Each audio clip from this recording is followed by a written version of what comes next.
In section 1.5, I will discuss the energy associated with moving fluids. Bernoulli's principle is a restatement of the conservation of energy, written in a form that's relevant to fluids. We can write an expression for the total energy E in a system containing a moving fluid. The total energy is the sum of the internal energy contained in the fluid, plus its potential energy due to gravity, U, plus its kinetic energy, K. The internal energy contained in a fluid is just the pressure in the fluid, and the two remaining terms are expanded to involve quantities that involve fluids. You should recall that the total energy in a system must remain constant when the net work on the system is zero.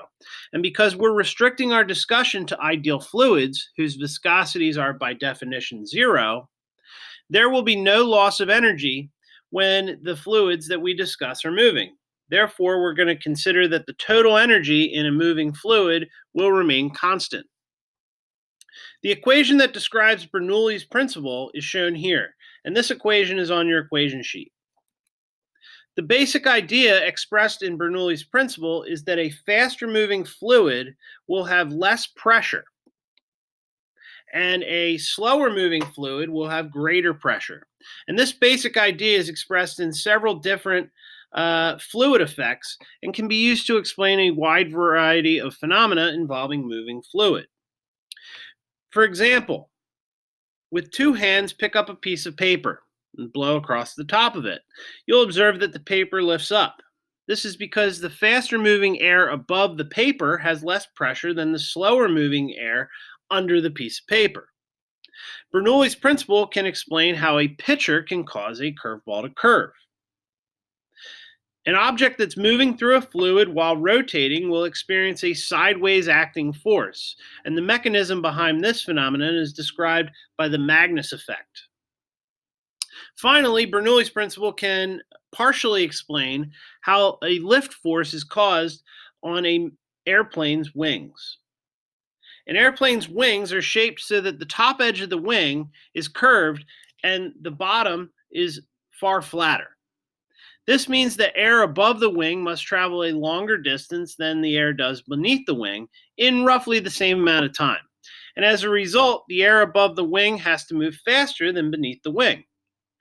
This results in the pressure above the wing being less than the pressure than beneath the wing, which causes an upward force that we call lift. There's a device called a Venturi tube, shown here, that can be used to measure fluid flow. A U-shaped manometer is connected to two parts of a pipe, and one end is connected to a portion with a wide cross-sectional area. The wide cross-sectional area is shown here, while the other part of the manometer is connected to a thin piece of the pipe.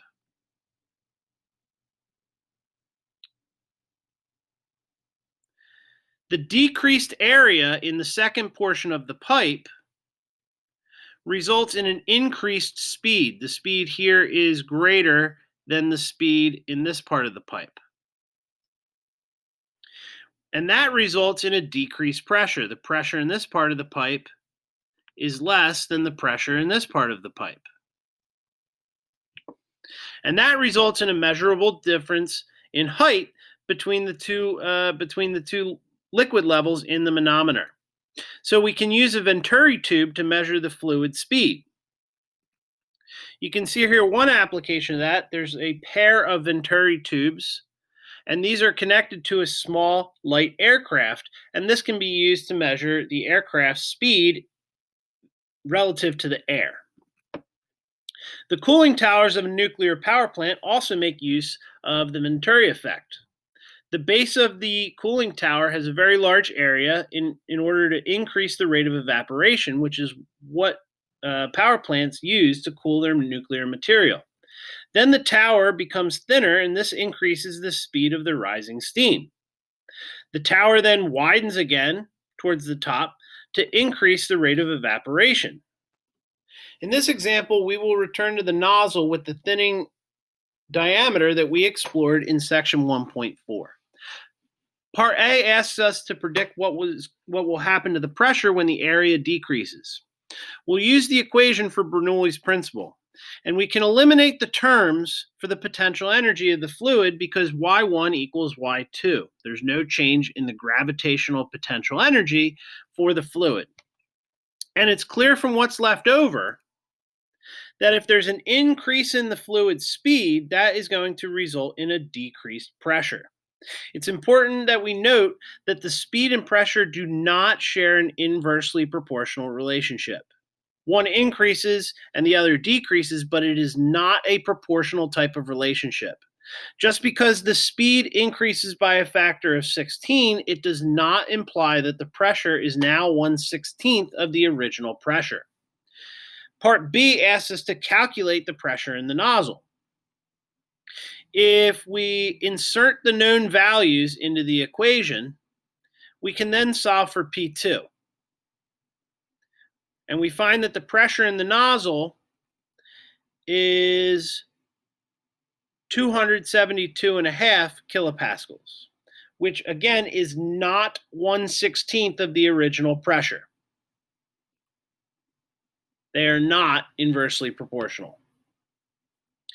In this example, we're asked to rank for numbered sections of a pipe.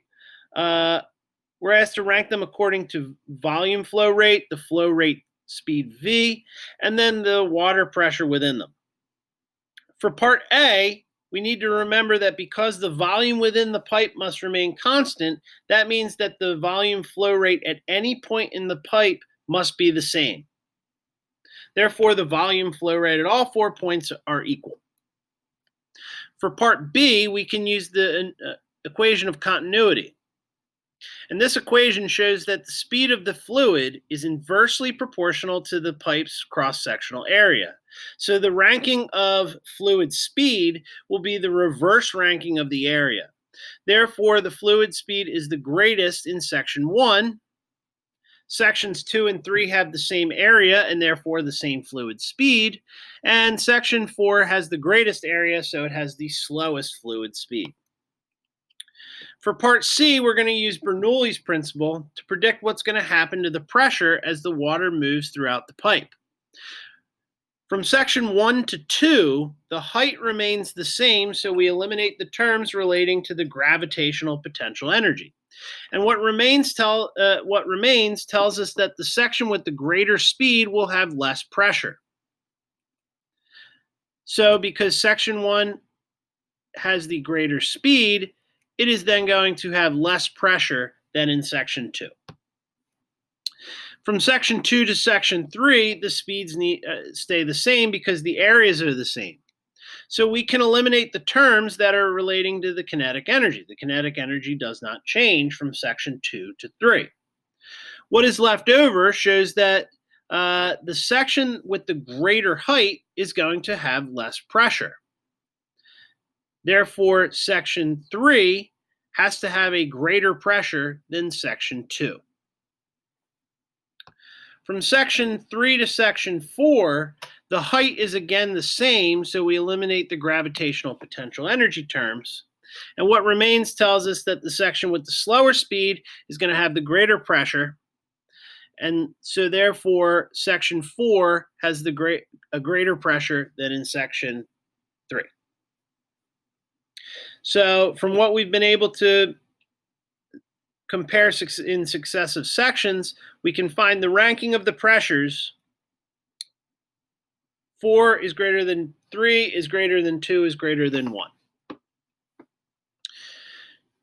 Torricelli's law is just a special case of Bernoulli's principle that we can apply when you have a container of liquid that has an open top and a hole that's open to the atmosphere that's a height h beneath the top of the liquid. Because the top and the hole are both open to the atmosphere, the pressure on both sides is equal, and so we can eliminate the pressure terms. The top of the water is at rest, and if we call the top height of the water h, then the hole's height is 0. We can then cancel the density of the liquid. And if we solve for the speed of the liquid emerging from the hole, we get this result. And this should be a memorable one. This is the same height as the speed of an object that falls falls from rest through a height of h. Okay, it's the same thing that you would find for free fall.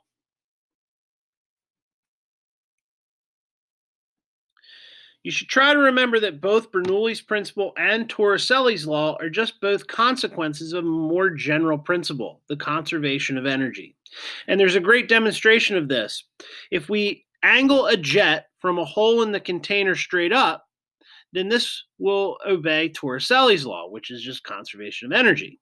And if you consider the energy at different points in the liquid, you'll see that energy is conserved.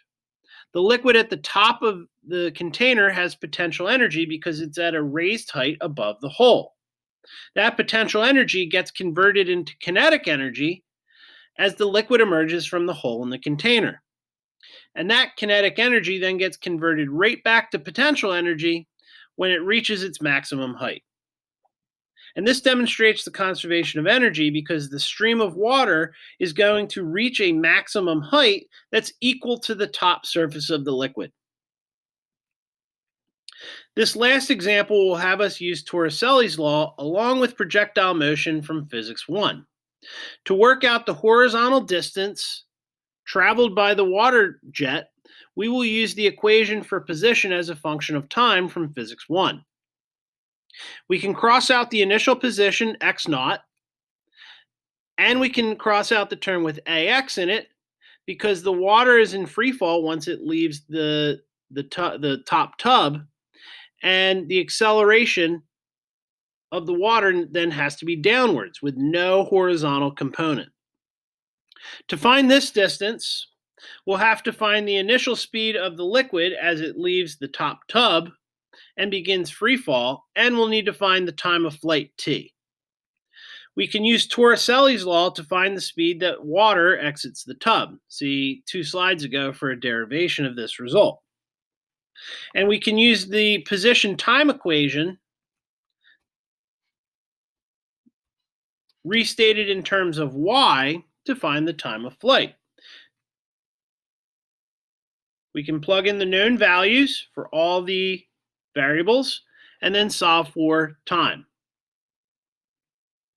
We can plug that in up here to find the horizontal distance d, rearrange and simplify the expression for our answer.